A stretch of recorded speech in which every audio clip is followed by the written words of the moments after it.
We last featured that we have in our products app is our communities feature.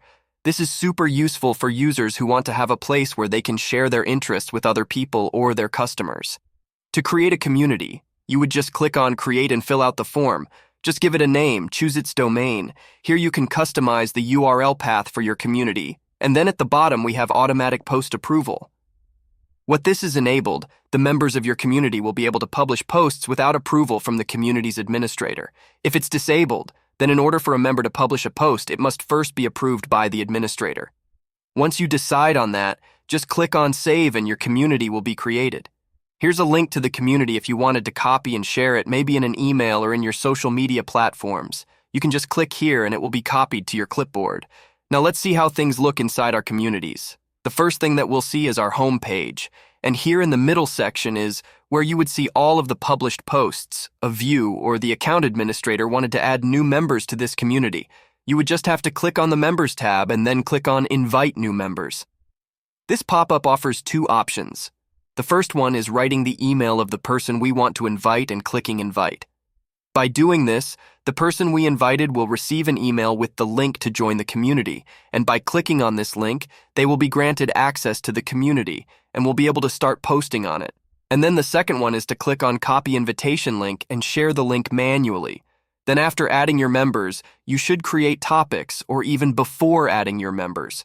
Topics are incredibly useful because they categorize the community's posts and make it easier for your members to find the ones that they're most interested in or the ones they need. Instead of scrolling through all kinds of different kinds of posts, they would just go straight to the topic that they're interested in. There are no limits to the number of topics that you can create. You can create as many as you want or need. Let's write example here.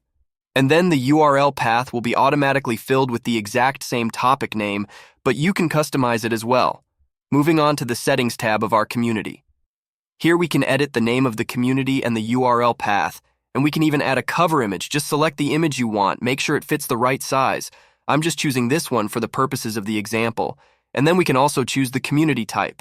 So there are two community types we offer right now, the ones that are public where anyone can view and join your community. Or we have private communities where only people who have received an invitation from the owner can join. Then if we scroll down a little bit more, you will be able to edit whether you allow automatic posting or not. Remember, we actually chose these settings when we were first creating our community. But if you decide to change that, you can do that here. If we disable automatic post, you or the owner of this community would have to approve post first before they are published.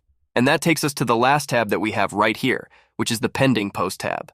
Whenever a member posts something and the automatic posting is disabled, you will be able to see the post here, and then decide to approve it or decline its publishing. Now, in order to publish something, you or your members will click here on Add Post, and then fill out the information for your post. You can add a cover image and then a title for your post. Again, the URL path is filled automatically. Then they can choose the topic of their post and finally write their content here.